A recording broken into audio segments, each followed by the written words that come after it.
Racing to the 2022 Breeders' Cup, and this time let's take a look at the Breeders' Cup Classic Future Wager Pool number 1. And whenever the Breeders' Cup is held in Kentucky, they have had some future wagers. This year for 2022, we are going to have 2 future wager pools. Pool number 1 is August 5th through August 7th, and then they come back with Pool 2, September 2nd through September 5th. So when you take a look at the potential options, you've got horses that are running this weekend in the Whitney Stakes, and we'll talk about some of the strategies of that. And then you've got the horses that'll be running over the big races in the weekend of Labor Day weekend. But starting off, they did announce 23 individual entries and then a field pool that'll be anybody else not listed. Now, over the years, most of your contenders have been identified by early August, but some of those horses in the field may include some allowance horses, maybe ready to step up in class. You do get a potential of a European runner, maybe a Japan runner that comes over and switches from turf to dirt, maybe some distance potential. One of the strategies in Kentucky Derby future wagers is that you want to identify the horses that are not running the weekend that the pool runs. So this week is the Whitney Stakes, and you've got 3 runners in the Whitney that are listed in the 23 entries. That includes Life is Good at 7-2, Hot Rod Charlie at 20-1, and Olympiad at 9-2. Now, the benefit of the winner of this race is everybody will see it and they will bet the winner accordingly in the future pools. If a horse maybe has a little bit of a rough trip, that may be one. If their odds go up a little bit, you may want to take a second look. But with Life is Good, most likely going to be 3-5 to win the Whitney Stakes. And of course, that's 1 1/8 miles. And of course, his only distance race at 1.25 miles, he did lose in Dubai. Now, the Pacific Classic is in a couple of weeks. There you've got horses like Stiletto Boy, Tripoli, Express Train, Flightline, Royal Ship, and Country Grammar. Flightline is the morning line favorite for pool number 1, and he is 4 for 4. He's undefeated, but he's never ran beyond 1 mile, and he only has 1 race in 2022, and his last race was the Met Mile. So he's got the class, 2 Grade 1 victories, but betting him this far out in a future wager, a little bit of a risk implied there, and you may want 4 or 5 to 1 and not the 3 to 1 that the morning line is. Now, that September 2nd through 4th pool, that gives you the opportunity to maybe play the horses that are running in the Whitney. Maybe they'll go up a little bit better in the second pool because they're not running. Maybe somebody wakes up and runs a big race here. You're going to have the winner and the runner-up in the Travers by the time we know about that second pool. So with the morning line favorite Flightline, you're taking a look at him. His longest distance is 1 mile, 1 race in 7 months. He's running in the Pacific Classic, probably the weaker of the 2 big Derby Classic preps, the Whitney and the Pacific Classic. And then you're still going to have to wait for the Jockey Club Gold Cup. And then you've also got the Woodward Stakes. Let's take a look at all 23 entries, starting off with American Revolution. He may be scratching out of the Whitney Stakes and waiting for the Jockey Club. Charge It is pointing for the Travers Stakes. He had a workout.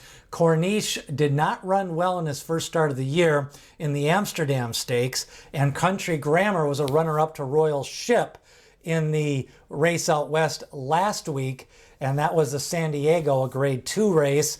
Now, Country Grammar's odds will probably be a little bit better. He was favored in that race, and coming off a loss, his odds may float up a little bit here in pool number 1. Now, Cyberknife comes off a Haskell Stakes victory, but that was a narrow victory over Taba, who ran a little bit wide. Dynamic One is back-to-back wins. He won the Blame Stakes. He's going to run in the Jockey Club Gold Cup, so if you like him, maybe you'd bet him in this pool rather than waiting to see how he does in the Jockey Club, because if he wins that or runs a big race, then his odds will probably go down from the 35 to 1. Now, early voting finished last in the Jim Dandy, so his odds are probably going to float up to 50 to 1. Chad Brown with a 50 to 1. He did win the Preakness. You've got a horse like Epicenter. Now, he ran last week, won the Jim Dandy. He's 20 to 1 morning line. I have a feeling he's going to be about 15 to 1, maybe 12 to 1, as he'll probably be favored in the Travers Stakes. And then you got First Captain, who goes in the Jockey Club Gold Cup. Flightline in the Pacific Classic. Hot Rod Charlie runs this weekend. Mandaloon, hard to take a shot on him after those back-to-back losses. You've got Nest. That's another one who I think is probably going to stay in the fillies division. Rich Strike, he was 80 to 1 in the Derby. He is pointing for the Travers. And then you got Stiletto Boy, kind of an uninspiring effort in the San Diego F Handicap. Taba, still no word if he's going to run in the Pennsylvania Derby or the Travers, but I don't think he'll run in both. If he runs in the Travers, they'll have to switch trainers. Tawny Port, probably pointing to the Pennsylvania Derby for trainer Brad Cox, and then Zandon, most likely for Chad Brown, going to the Travers Stakes. Now, the long shots, one of the things I like to do is identify horses that I don't think have a chance of winning. The 5 that I've identified is Express Train. I think he's had lots of chances at 1.25 miles. I just don't think he's 1.25 mile type horse. Nest, I think she's going to stay against the fillies. Rich Strike, I think he got a little bit pace aided in the Kentucky Derby. He ran bad in his most recent race, the Belmont. Stiletto Boy, I don't think he can get 1.25 miles. And then Mandaloon, some uninspiring efforts. Now, Nest, I think she's going to go into the Alabama and then train up to the Breeders' Cup Distaff, as Todd Pletcher likes a lot of time getting ready for that Distaff. Meanwhile, a horse like Charge It could be a one to play in Pool 1 here, as he will probably be one of the 3 favorites or 4 favorites in the Travers. Still lightly raced, still some upside. He had a throat surgery after the Kentucky Derby, ran a 1:11 Beyer speed figure in his most recent race. Another couple worth looking at, Country Grammar and Cyberknife.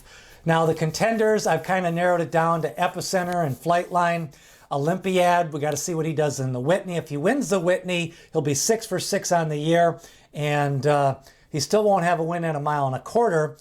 Meanwhile, you've got Taba. You don't know where he's running, but he's not running this week, so he should be a solid 20 to 25 to 1. Cyberknife, if you liked his Haskell, bet him before he runs in the Travers Stakes. Now, Epicenter going to go to the Travers Stakes and most likely be the favorite in that race. A little bit of a question on the sire, not this time.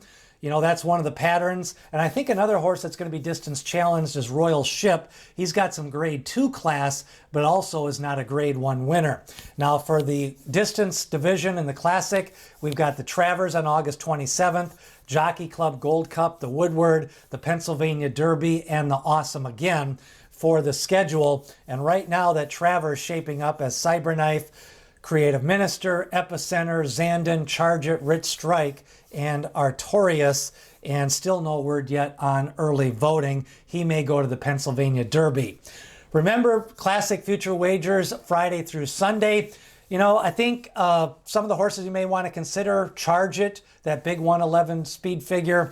The Haskell winner, I think Cyberknife, if he's 30 or 40 to 1. I think there's some value in the field if it goes off at about 15 to 1. It may not go off that high, but you might get 1 or 2 horses out of the field, maybe a European runner. There is no exacta wagering. So pool number 1, who do you like? Who do you think is a good wager? Leave a comment as we get you ready for the Breeders' Cup 2022.